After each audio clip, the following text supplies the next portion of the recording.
राधे राधे। जन्माष्टमी के ढेर सारी शुभकामनाएं सबके खातिर। और देखें एक चीज मेरे बहनी है उनके लड़कियां भरवा और उनके लड़कियां भरवाटे तो देखें हमारे सब सोहर गावल आई यही कब उनका बुलावत है यही में से एक नेक जोग देंगे कुछ तो बहनी आवा जल्दी हो लेके हम से कुछ नेक जोग मिले। हां लेके आवा बहनी लेके आवा अल्लाह आवा पहले ही सुपे मोलारा आखा तो खधरा और बहनी रचकन का जो है अब करा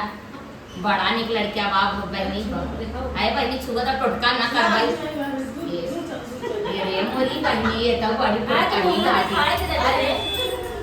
ये बहनी नजर टोना ना कर तो नहीं ना यार गई तो ये गावे बच्चा हमें खुशी से ने खेत नहीं नो खेत पे टोने हमें बच्चे काहे ना देखावत दीदी हां उनका दूध चुआ हम सोचे पहली चला सो उनके पेटवा हमारे चला जो सोहर गाई आई तो छोरावत है जाए दे तू चला बहनी चला बहनी जाए दे जन्माष्टमी के सोहर भगवान इनके तने थप दिए हैं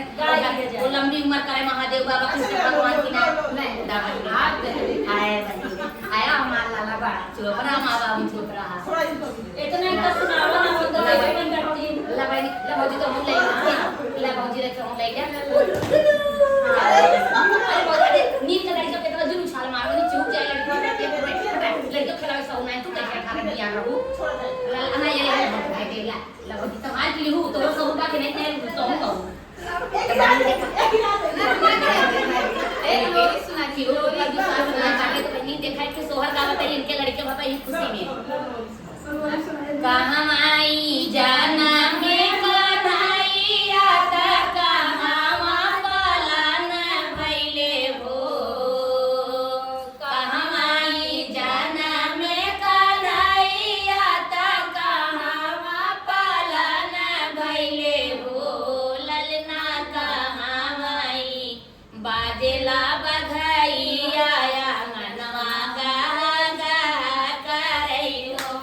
ललना कहां आई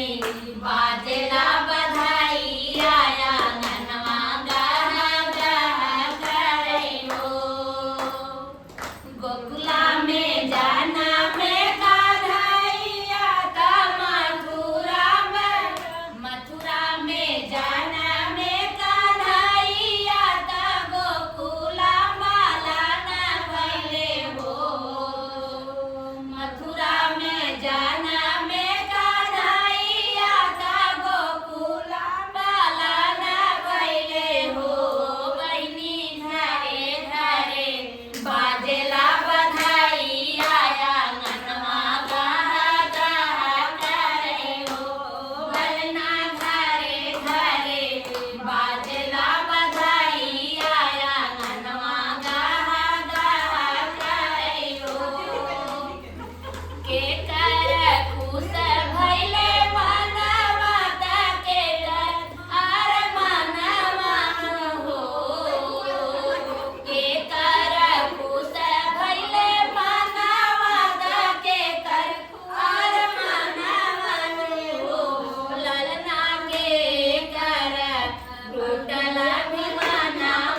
छीना मत छीना त हम तार मौसी है ए छीना त नाई तार मौसी है देखा कुल मामी है छीनाई तो कहा कोई नहीं है लड़का कर से ले सब नाई बा अरे भैया कुछ चढ़ाओ अरे भाई